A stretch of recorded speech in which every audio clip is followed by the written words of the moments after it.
We want to bring in Chris Plante. He's a syndicated radio talk show host. Leslie Marshall, also a syndicated radio talk show host and a Fox News contributor. Also making an appearance, by the way, Leslie and Chris, was a few Skype appearances by local reporters. Some were coming in from Cleveland, Ohio, Providence, Rhode Island, just to name a few.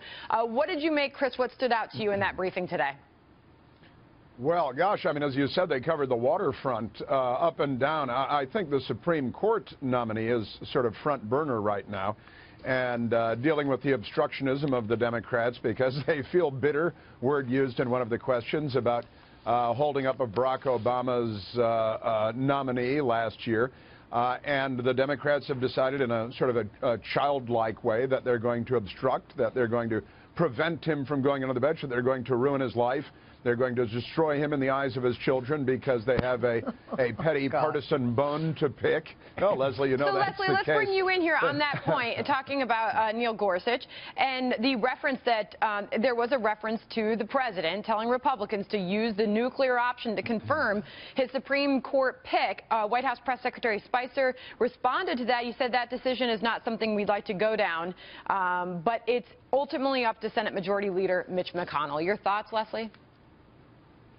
Well, listen, Chris, I haven't heard the Supreme Court nominee's children being threatened. God, I would hope not. What I think a concern, Chris, what I'm hearing on my side of the aisle, on the left, is the concern as to whether this individual can be part of the judicial branch, because we have 3 branches of government, and beholden to the Constitution and not to the man who nominated him. There have been some terrible things that are very scary that have been said and have been done in the past few days with regard to individuals who don't agree with the president.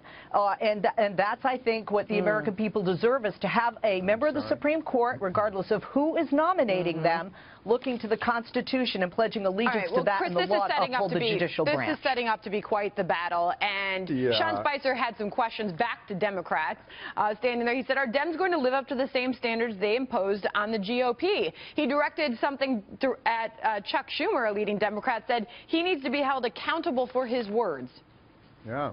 Well, that's right. I mean, it's a classic sort of news media thing here that Chuck Schumer attacks, Donald Trump responds, and Trump is the bad guy. It's like a hockey fight where you only see the second hit. And secondly, Leslie, there's no reason to be concerned about the constitutional grounding of the person that Donald Trump has selected. It's absurd to suggest that there is. And when it comes to the rules of the Senate and whether they get this nominee through or not, the nuclear option, as we call it, should be called the Reid option. And honestly, the Republicans should be referring it from this day forward as the Reid option, because Harry Reid is the one who introduced these tactics to the Senate, and they should be used against them because what's good for the goose is good for the gander. And trumping up things about the constitutional grounding of this nominee, honestly, is out of the blue. And what I said was they want to destroy him in the eyes of his children.